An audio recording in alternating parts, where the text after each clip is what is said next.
ఇప్పుడు ఏం స్పెషల్ చేస్తున్నావు? ఇగో ఫిష్ ఫ్రై. ఓ వావ్. మరి దీని ప్రాసెస్ చెప్తావా? చెప్తా. అయితే ఫస్ట్ ఏం చేయాలి మనం ఫిష్ ఫ్రై చేయాలంటే? కారపొడి ఒక 2 స్పూను, దానికి సరిపడినంత salt,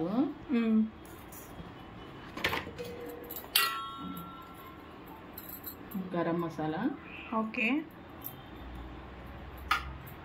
fry masala, fish fry మసాలాను, నిమ్మకాయ పిండుకోవాలి.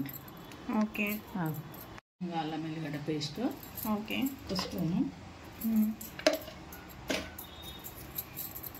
ఇప్పుడు మనం నిమ్మకాయలు పిండుకున్నాం. ఒక 2 నిమ్మకాయ అయితే సరిపోతుంది. ఇది కేజీ కదా ఫిష్.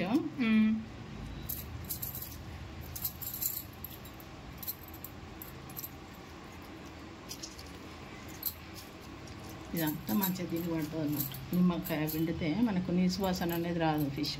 ఓకే, ఇంకా మంచిగా మిక్స్ అవుతుందా మసాలా అనేది?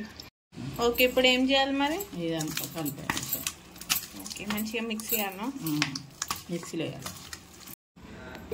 ఇప్పుడు అమ్మమ్మ అయితే బాగా కలిపింది. ఇప్పుడు ఏం చేస్తున్నావు అమ్మమ్మ? లాస్ట్కు కొంచెం మనం కార్న్‌ఫ్లోర్ పిండి వేసుకోవాలి, ఎందుకంటే కొంచెం ఫిష్ విడిపోకుంటుంటుంది. ఓకే, మసాలా ఫిష్ విడిపోకుండా ఉండడానికి కార్న్‌ఫ్లోర్ వేసుకోవాలి ఒక 2 స్పూన్లు అంతా. ఎందుకంటే ఇది కోటింగ్ లాగా పడుతుంది, ఇది విడిపోదు. నూనెలో వేస్తే మంచిగా అట్లనే ఉంటుంది అన్నమాట. మనం కావాలంటే కలర్ కూడా వేసుకోవచ్చు, రెడ్ కలర్స్ ఇష్టం అది. ఓకే, ఇప్పుడు వేయమంటావా వద్దంటావా నువ్వు? నేనైతే వద్దంటనా? ఓకే, వద్దంటే ఓకేనా? నీకేమనిపిస్తుంది అమ్మమ్మ? వేస్తే రెడ్గా ఉంటాయి అనుకుంటాను. ఏం కాదు, రెడ్ మన కళ్ళ కోసం హెల్త్ ఖరాబ్ చేసుకోకూడదు కదా. అంతేనా? అంతే. రెడీ అయిపోయింది.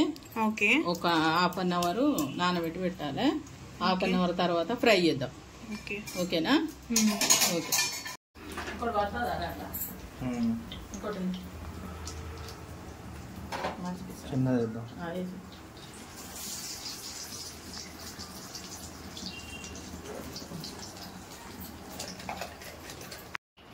అమ్మమ్మ ఇప్పుడు ఫిష్ ఫ్రైతో పాటు ఇంకేమేమి స్పెషల్స్? అమ్మమ్మ ఇప్పుడైతే అన్ని స్పెషల్స్ చూపి. ఫిష్ ఫ్రై, చేపల పులుసు, మటన్ చేపల పులుసు, ఫ్రైడ్ రైస్, దీపం